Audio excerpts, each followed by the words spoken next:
Hello. Standing out in the field of failed dreams, field of shit, storage crap area. Anyways, this video we're gonna start playing with a car I've had sitting around for quite some time here. Well, a couple years anyways. It's a 1950 Chevrolet Deluxe, I believe is what it is. This isn't a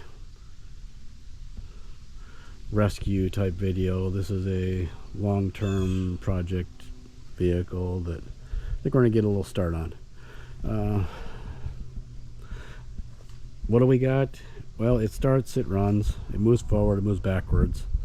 It does not stop. It is not street legal, being there's no lights functioning on the thing.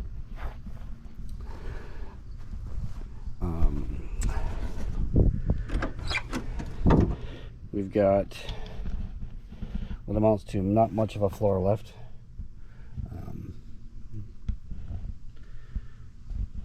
We've got a very stockish drivetrain, not stockish interior. I believe those seats are out of some sort of a Mustang or something like that, and they're just loosely bolted in, so I was able to climb in and move it around. Let's look under the hood.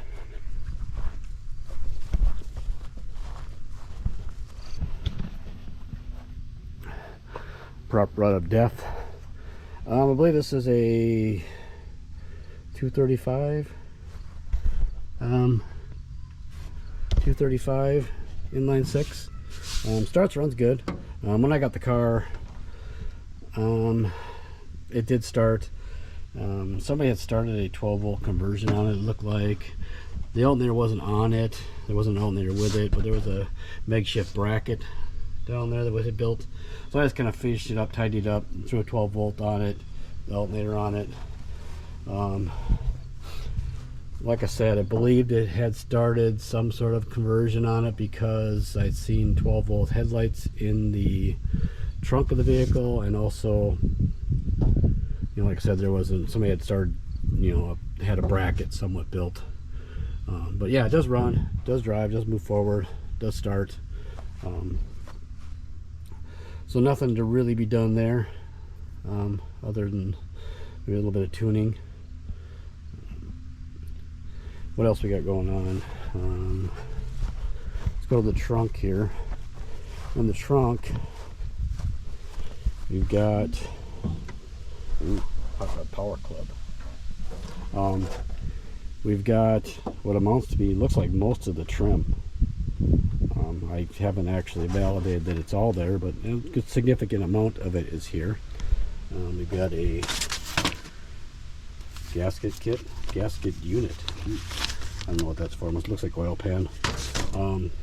There's a manual transmission, another manual transmission, which when I seen it, I thought, uh-oh, maybe it doesn't move, but the transmission seems to shift fine, goes through all the gears, clutch works good. So I'm assuming maybe this is a bad one or just an extra, I don't know. Like I said, there was a set of headlights in here, so it looks like maybe somebody started the 12-volt conversion. Distributor cap, obviously not for this thing, HEI V8 of some sort, small block Chevy of some sort. Trunk floors look good. I actually had this all emptied out and the floor looks good in there. So nothing too dramatic back there. I did turn the headlights on. If I do that, I think I've got this bulb here actually functions.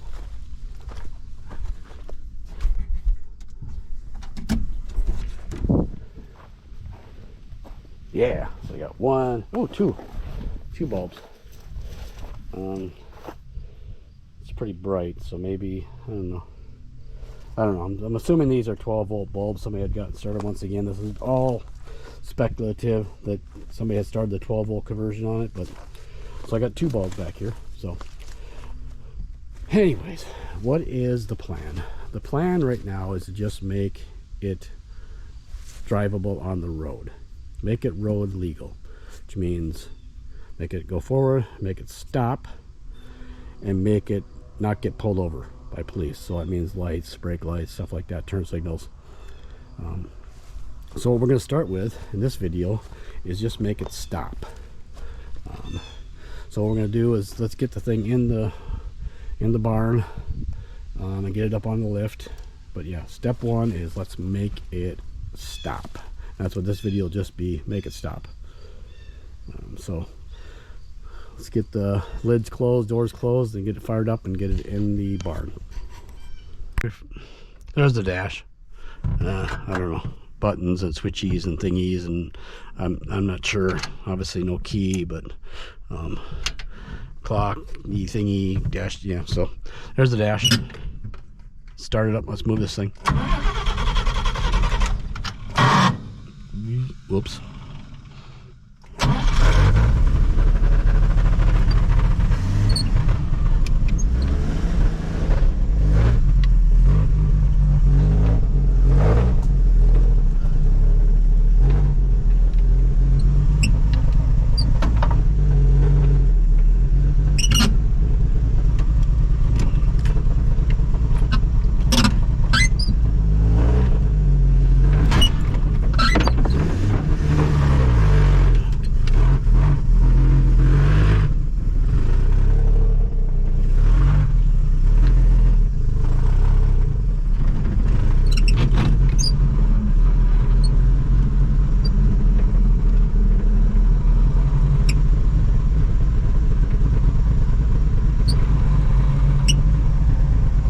Careful, we don't have any brakes.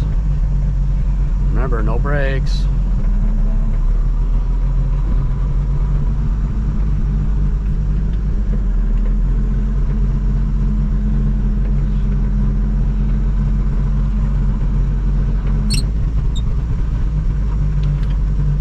Just carefully try not driving through the back wall.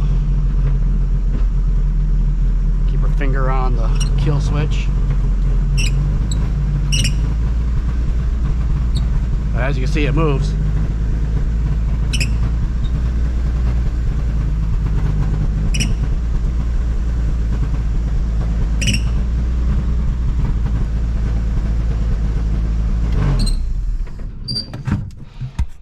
There we go. All right, let's get it lifted up underneath it. All right, so we found the problematic, troublesome master cylinder, which is tucked in right there.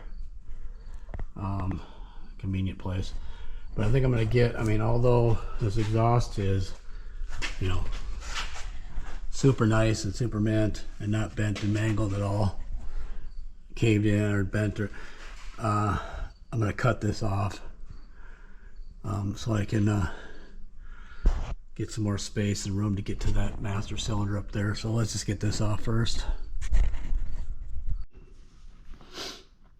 All right, we got most of the bolts and stuff loose here. I'd push and shove and show you what's going on here, but I'm busy holding a camera, but it's loose now. I'm not sure how it's going to come out of here. I'm assuming back through that way when it comes out, because you got the brake stuff up inside of there. There's the pedals. That's where the little pedals come through the floor and bolt to those little holes there for the clutch and the brake. Those are loose. The one brake line is loose, and the actual master cylinder is loose. So let's get it out of there and then get it over the bench and start designing what the hell this is going to look like, or if it's going to look like. So here we go. You get it apart.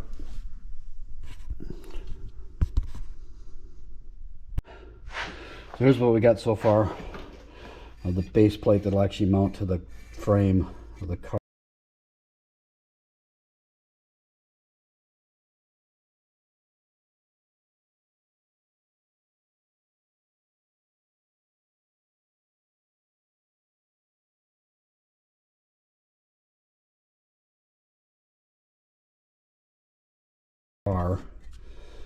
And the mount that actually holds the master cylinder in place.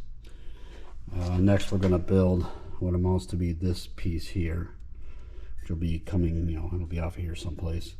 You know, clutch mount up here, brake down here, and then the pushy, makey, brakey, stoppy thingy will go into the brake pedal here. So start drawing up that. I think we'll do this one out of a cardboard first, see what we end up with for design, and then we'll go from there.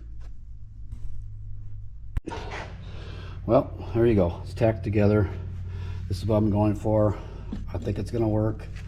I don't know, this is not permanent. I gotta figure out, we gotta turn these into studs out here and cotter keys or something. I don't know what yet, but we gotta get these brake pedal here has to be right up against the flange here, on the clutch and the brake. So I'll figure out something for pivoting point there, but I just wanted to make sure that everything was gonna line up. It looks good. I just got gotta put the little push rod for the master cylinder in there. I may have to do some stop or something. I don't know yet for sure, but this is obviously solid. It usually can't fall out, so I'm gonna have to make something to hold the push rod for the master cylinder in place so it can't fall out. Other than that, you know, we'll clean it up, final weld everything, and then get it in the car, and we can get to running the rest of the brake lines and various other adapters and other stuff. I got the adapters to get this down to 1/4 inch. So I got the 1/4 inch nuts for these, brake line nuts for these. So yeah, let's just get this final welded up, cleaned up, make sure it fits inside the car, and throw a coat of paint on it so it's all rusty and even uglier than it already is. And we'll get this in there. All right, we're in a good from far from good situation here. It did work. It does look pretty decent. Everything lines up. The pedals all work. The clutch works. The brake works. So I mean, considering, we'll call it a win. Downfall is my assembly with the pedals arms in place would not fit up inside of here. I had to put the brake arm, pedal arm, on after it was in place and then weld it in place. So at this point in time, this ain't coming out without cutting that loose or pulling the engine and transmission out. But whatever. It's perfect. It won't need to ever come out ever again, right? Right. All right, so with that done, now we just got some plumbing to do. And there's got to be some rerouting stuff because obviously it was a single pot master cylinder before. So it was just one brake line running everything. So now I've got to kind of break some stuff up. Like this is the front brake line here. This is the rear here. This went to the actual master cylinder. There was a T on the mat, you know, so we'll do a little bit of work, but I got fittings and I've got plenty of brake lines, so we'll start wiring this in. I may bring you along and show you some of the stuff I'm doing. Oh yeah, gas line fix. See, woo, no more leaks. So anyways, let's get to bending some brake lines.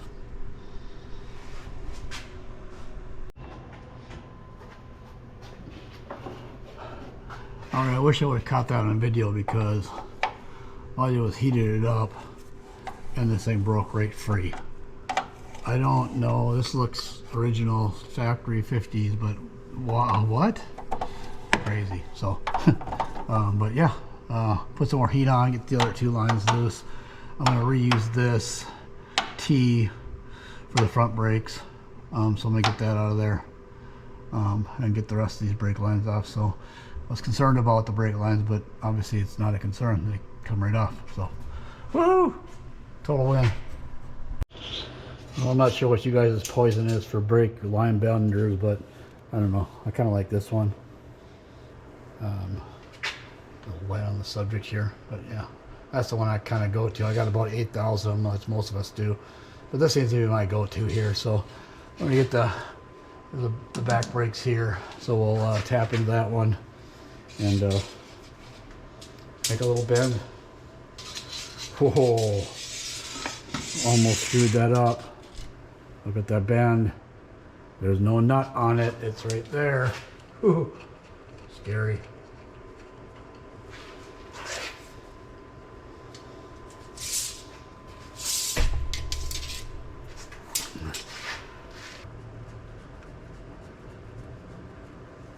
our first bend. When you're doing this, just make sure you know, I've got, well, this is something else, but this is an emergency brake, like that. So I want to make sure it clears the brake line, which it does. When I come over here, kind of make a loop here and head this way and follow the frame along here. Our goal is obviously to end up right here. I'll get it hooked up to that one there, and that'll take care of the back brakes.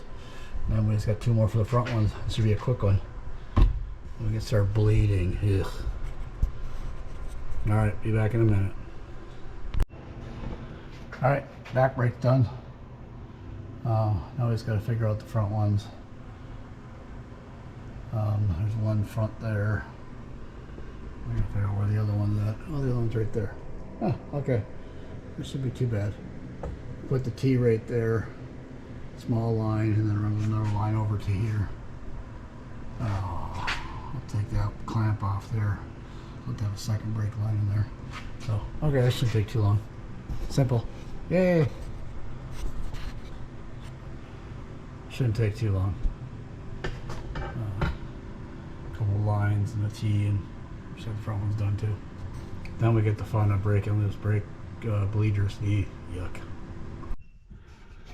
Alright, not the prettiest, but it'll work. I still gotta kind of move stuff around and get some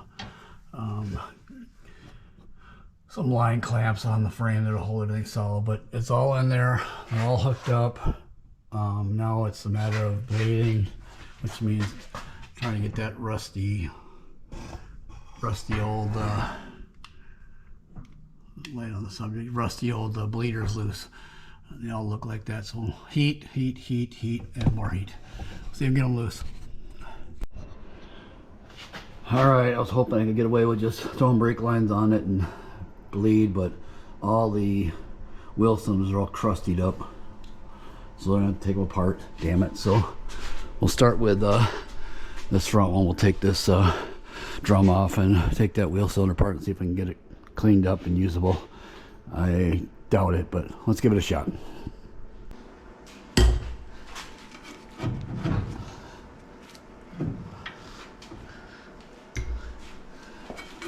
Wow, that's amazing. It came off. Oh, there's new brake shoes in there. Somebody's been in here. Huh, okay. Well, wheel cylinder is crusty looking. So let's see if we can get that out of there. I think we just take it out and clean it up. Definitely doesn't look good.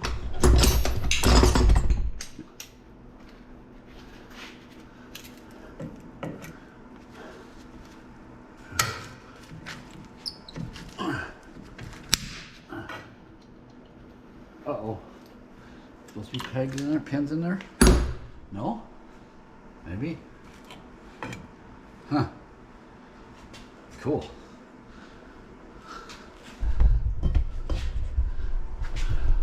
Never dealt with these older style brakes. Kind of cool. Nothing, no alignment pins on the shoes or nothing. Huh. Cool. All right, let's get that unbolted and we'll get it dismantled on the bench. Hopefully the bolts will come loose and not break off. But if they don't come loose, we just put heat on them and get them up. Yeah, a little crusty inside there. Not too rusty though, not too bad. It should clean up just fine, but yeah, a lot of goop and crap and rust and corrosion and crap. So we'll get them cleaned up and get it back together again. Should be just fine. Okay, decrustified. Don't have any real tips about doing this. If the bores are scarred or rusted really bad, you just need to replace them. This one wasn't bad at all, so I was able to clean it up with a little bit of wet dry sandpaper. Reassembling them, I don't put them together dry. Add a little bit of brake fluid to the inside of the cylinders. I'm sliding everything together. Make sure you rinse everything with some sort of a brake cleaner, something that doesn't leave any sort of film behind. I got a brake cleaner on here someplace, but I lost it already. Right behind me. some sort of brake cleaner. You don't want to clean it off with anything else. It'll leave a film behind, contaminates the brake fluid, seals expand, explode, leak, and you're will hurt again. So let's put this one back in, and we'll repeat this 3 more times. Might as well clean them all out. This one was crusty, as you've seen. So let's put it back together and see what happens.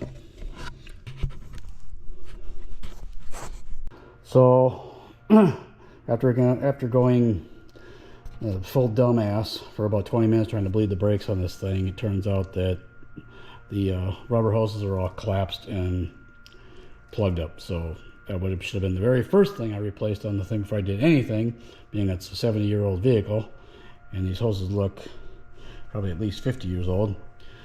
So let's go ahead for the worldwide wire and see if we can find ourselves a set of brake lines, rubber brake lines for this thing. We'll replace all 3 of them on the car. Fortunately, they're all 3 exactly the same, fronts and rears, so I'll make it simple. So let's get to ordering, and we'll get back and see if we can get this thing to actually stop and bleed. Well, actually bleed and then stop. Well, either or. You can bleed and stop, stop and bleed, whichever works best. All right, brake lines have arrived. Front ones and rear ones. I wouldn't call them the greatest quality, but should be fine for this. Then they're open and clear, so it's one benefit from the last one we had. So let's do the old YouTube mechanic step finger install trick. Come on. Oh, what the hell? Well, damn it. That didn't work at all. Does this mean I gotta put it in myself? What a bunch of crap.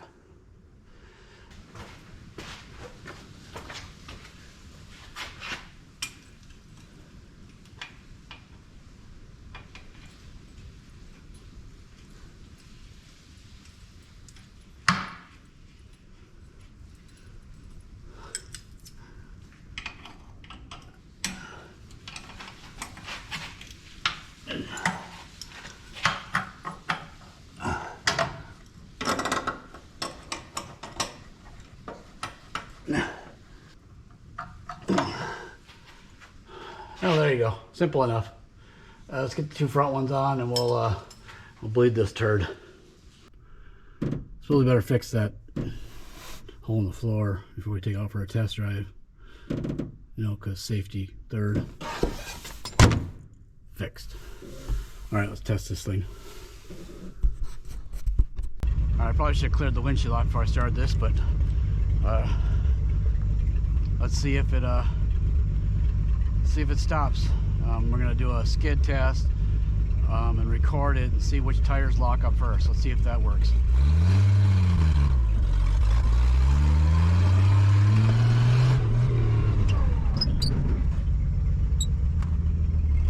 Okay, I want to try that one more time.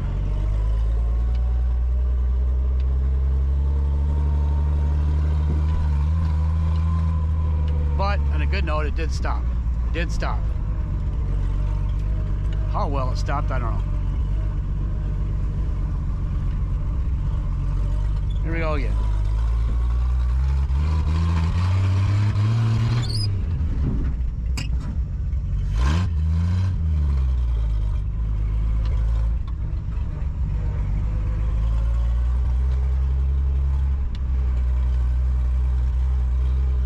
All right, let's see if it'll actually, let's just take a little spin down the corner block and back.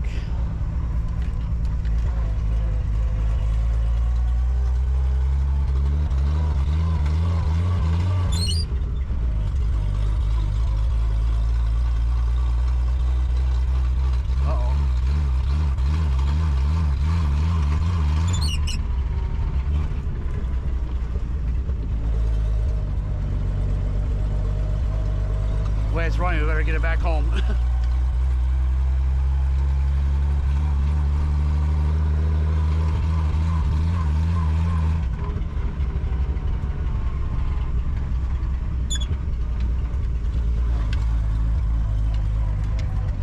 Woo! That was like a sports car. Oh. Wrong gear.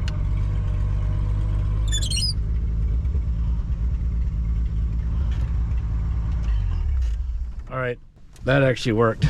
The brakes actually work. That's pretty amazing. Pretty happy with that. Yeah. Well, there you go. The world's most complicated but cheapest dual pot or single pot to dual pot master cylinder make brakes work project. Pretty happy with the way it worked out. Brakes work actually really good. We'll do some fine tuning, fine adjusting on them. A little more bleeding, maybe it felt a little bit spongy, but not bad. We'll call this a win for sure. I think next on the list for things to do to this thing is get the electrical working. I think at this time we only have 1 or 2 taillights working, nothing else. Gauges work, some of them do. So I guess we'll do wiring. At that point, really, a guy could throw some plates on it and drive it on the road. Obviously a few more safety things, like maybe, I don't know, fix some broken wheel studs. But yeah, that's next. So thanks for watching. See you guys soon.